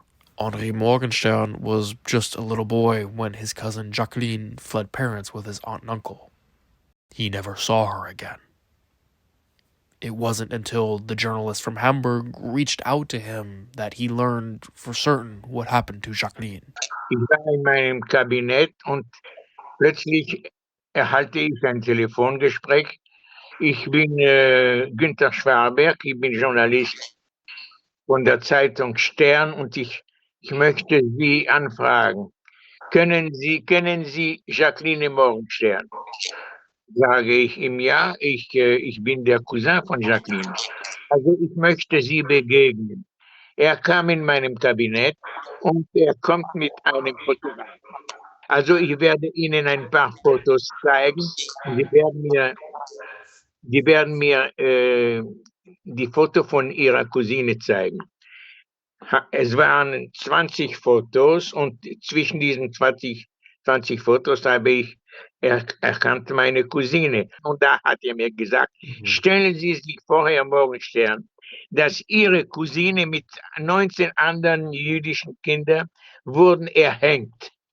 Stellen Sie sich vor, wie das kam auf meinem Kopf, wie meine Cousine war erhängt. Er hat mir die ganze Geschichte erzählt, wie die Kinder waren als medizinische Experimente von einem Dr. Heißmeier und die ganze Geschichte habe ich erfahren. Und er hat mich eingeladen in Hamburg mit meinem Sohn. Er war damals ungefähr 10 Jahre, 12 Jahre, ich erinnere mich nicht mehr. Und wir wurden von Günther Schwaberg empfangen. Wir waren genau in diesem Keller.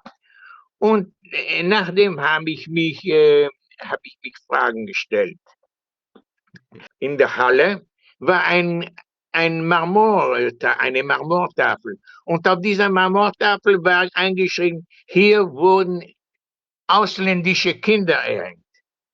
Also der Grund war doch nicht. Der Grund war, weil diese Kinder als Juden erhängt wurden. What Henri is saying about this memorial plaque for the 20 Jewish children is true. It did originally state that they were murdered because they were foreigners, not because they were Jews. Not only is this just incorrect, it also represents how far activists like Henri have come to try and correct the many widely spread falsehoods about the murders and spread awareness of the crimes the Nazis committed against them.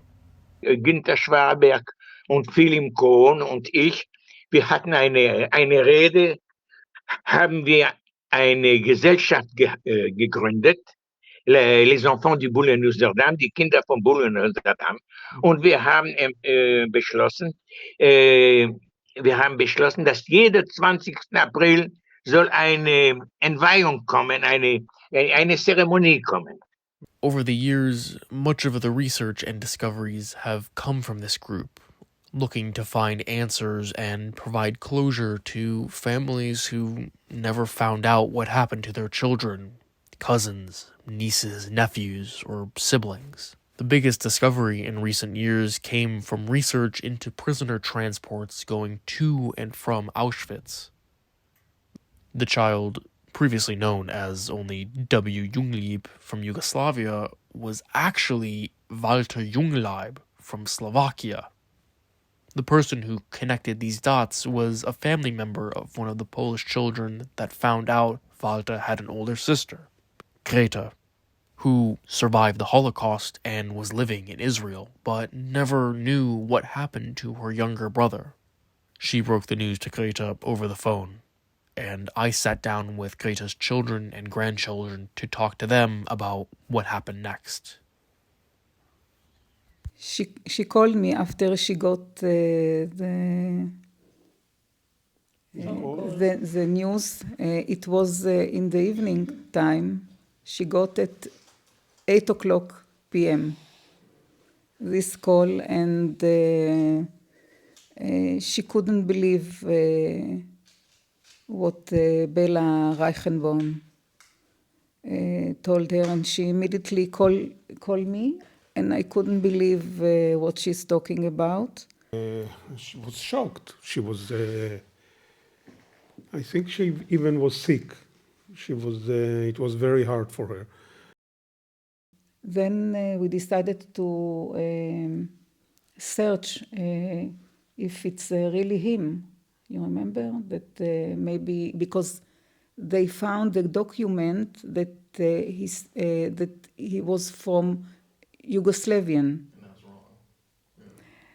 And we imagined, and my mother imagined, that when Walter told to the Nazis the origin from where he came, maybe his language, his intonation changed a little bit, and they understood that it's from Yugoslavian. And we check in Yugoslavia if it was any family named Jungleib. So then we know that this is Walter. Waltingo, she called him Waltingo.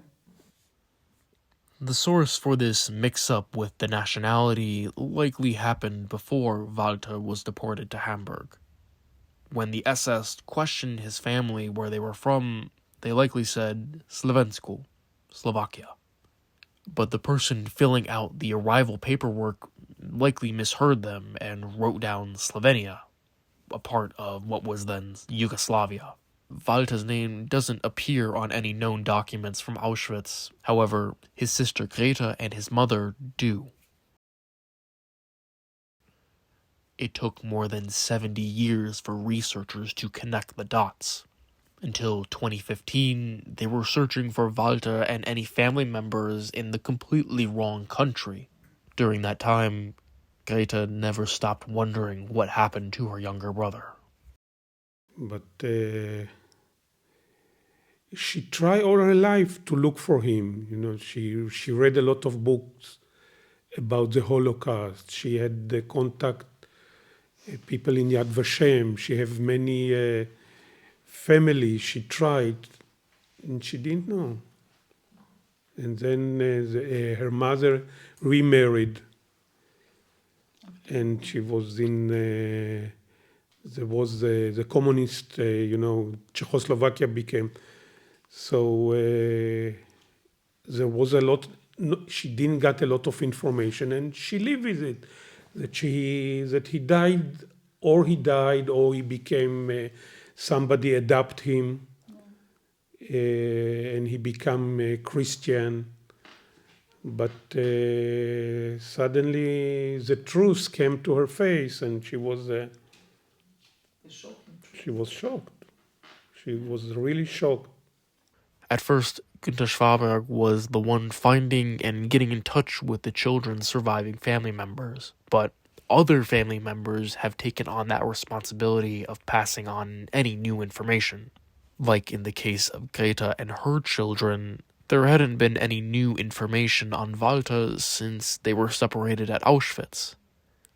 Bela Reichenbaum was the wife of Itzhak Reichenbaum, who lost his brother Eduard at Bullenhuser Damm. She later met up with Greta in person to talk about Walter. She met Bela after a week, and they sat together, and she told her what happened to Walter. It was very quickly. I think that in the beginning she was very angry on Bela Reichenberg. She was very angry because she said how she can do it, how she can do it on the phone, do something and tell her about in the phone and calling in the evening, and it's not right. And slowly she became friendly with Bela and Yitzhak, and she has a good connection with Mark Ellen. He came every year to Israel, and then we meet him, and since then we have also contact with Mark Ellen. At the beginning, my only worry was to protect my mother and be a shield.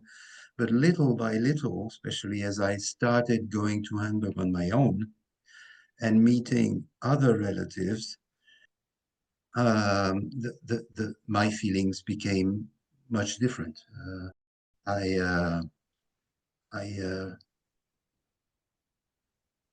had more sympathy to the other family, to the members of other families. I now consider them as my own family.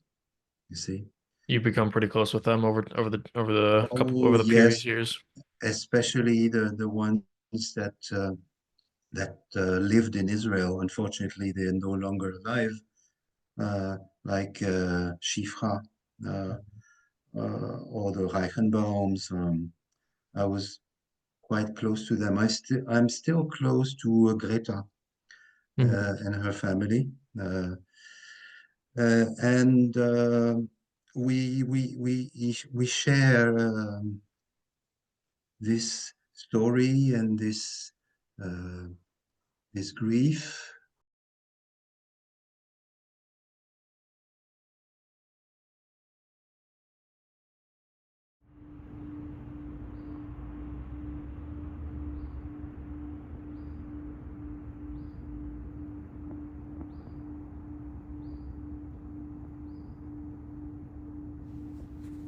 The story behind the fate of the 20 Jewish children murdered at Bullenhuser Damm is equally as tragic as it is upsetting.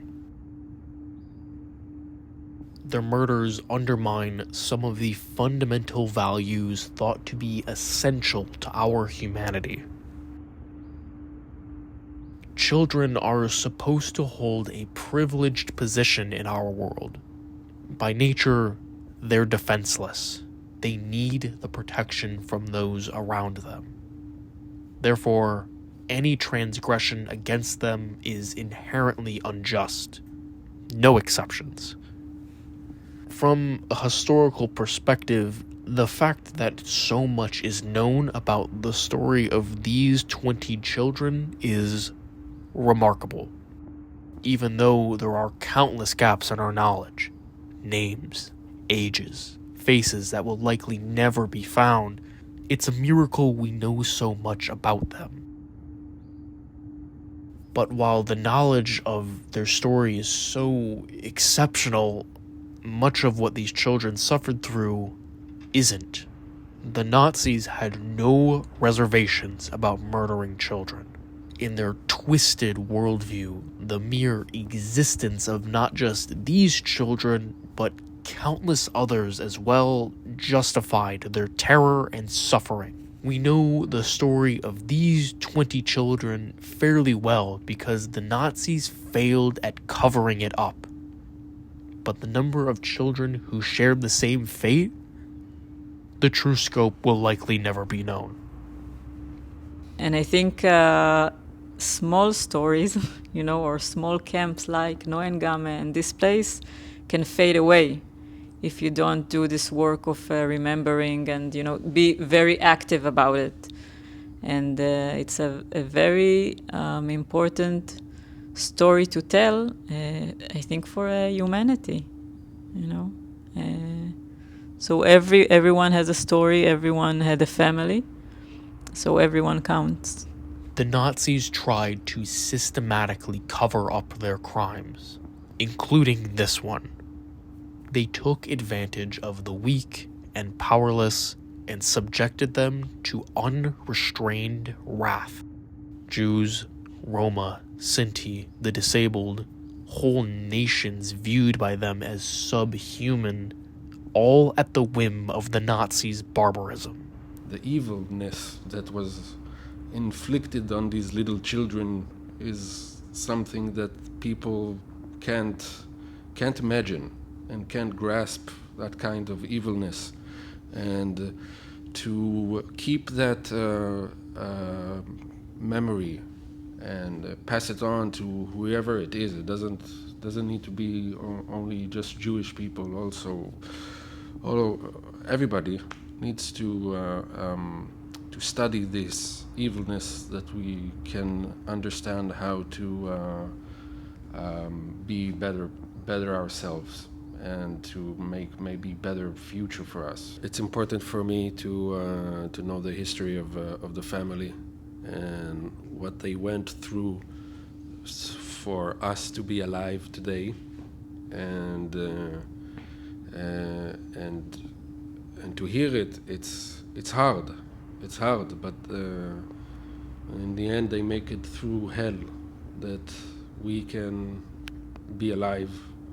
And I want to know what happened to them and to keep that memory and to pass it on.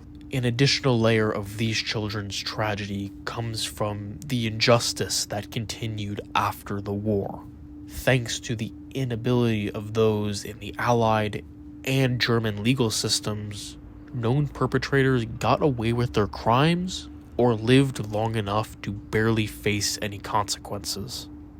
More people must know about this story, because if I telling the story individually to people, they shocked. They said, we don't know about it.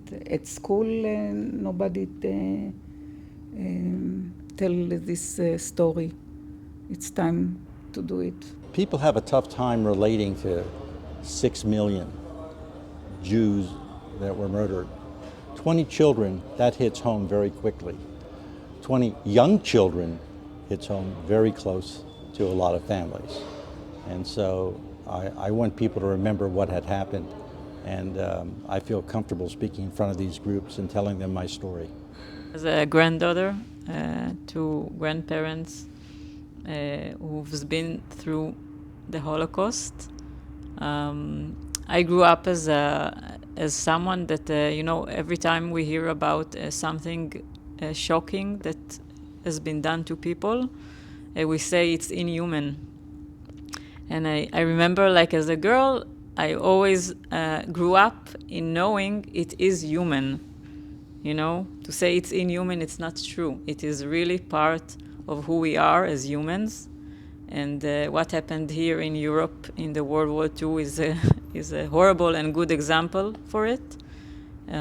So, as Oren said, I think we need to remember that it is part of us being human, and we need to do what we can to not let this part of us, rise up. Es gibt noch heute Menschen, die sagen, in Frankreich, das ist mit Gebote verboten, dass man hat gegen die Juden nichts gemacht. So wie auch nicht 6 Millionen nie ermordet wurden. The racism that the Nazis capitalized off of is still very alive today. Not just in Germany, but all around the world. Far-right political parties and activist groups exploit historically ingrained bigotry to their advantage. The Nazis employed anti-Semitic and nativist rhetoric as a solution to the societal chaos seen in their time. Today, similar insecurities are at the root of the far-right's resurgence. When Mexico sends its people, they're not sending their best. They're bringing drugs, they're bringing crime, they're rapists. Die Islamisierung schreitet rasend und aggressiv voran an den Schulen, terrorisieren fanatisierte Jungmuslime ihre ungläubigen Altersgenossen und Lehrer. Islamisten verbreiten vor den geschlossenen Augen der Behörden ihre Propaganda an Hochschulen und Universitäten. Unless we start deporting people, I predicted this would turn into, and yes, I use the word, invasion. Une France qui doute d'elle-même, qui laisse des territoires perdus de la République devenir des territoires conquis de l'islamisme. Thought crime, like, I'm sorry, if I see a black pilot, I'm gonna be like, boy, I hope he's qualified.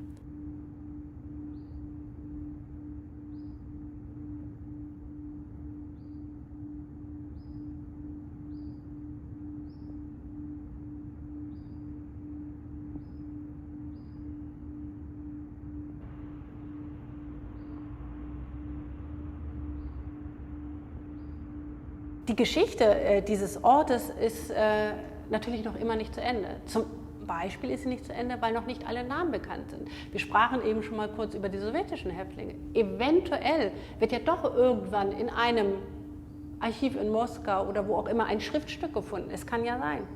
Oder die Identifikation der Kinder ist auch immer noch nicht abgeschlossen. Es gibt immer noch Namen, die wir nicht kennen. Immer noch Familien, die nicht wissen, dass ihr Kind hier ermordet worden sind. Das heißt, die Aufgabe besteht weiter, unter anderem durch die Vereinigung Kinder vom Bullenhuser Damm weiter zu forschen, weiter zu recherchieren. Und die Geschichte, Geschichte ist ja etwas, was niemals zu Ende ist. Es gibt immer wieder neue Erkenntnisse. Es gibt immer wieder neue Geschichten, die erzählt werden können. Es gibt auch vielleicht immer wieder neue Quellen, die uns helfen können, die Taten vielleicht nicht zu verstehen, aber doch ein bisschen mehr einzuordnen. Und vor allem uns die Möglichkeit gibt, immer wieder neue Geschichten von Menschen zu erzählen, die ausgegrenzt worden sind, die ermordet worden sind durch eine Ideologie, die meint, dass es unterschiedliche Wertigkeiten von Menschen gibt. Und das ist ja ein Thema, was uns heute auch immer noch beschäftigt. Das ist ja nichts, was Vergangenheit ist. Rassismus, Ausgrenzung gibt es ja noch heute. Und insofern ist es meines Erachtens super wichtig, solche Orte hier aufzusuchen, um sich klarzumachen, was im schlimmsten Fall passieren kann, wenn solche Ideologien plötzlich Staatsräson werden.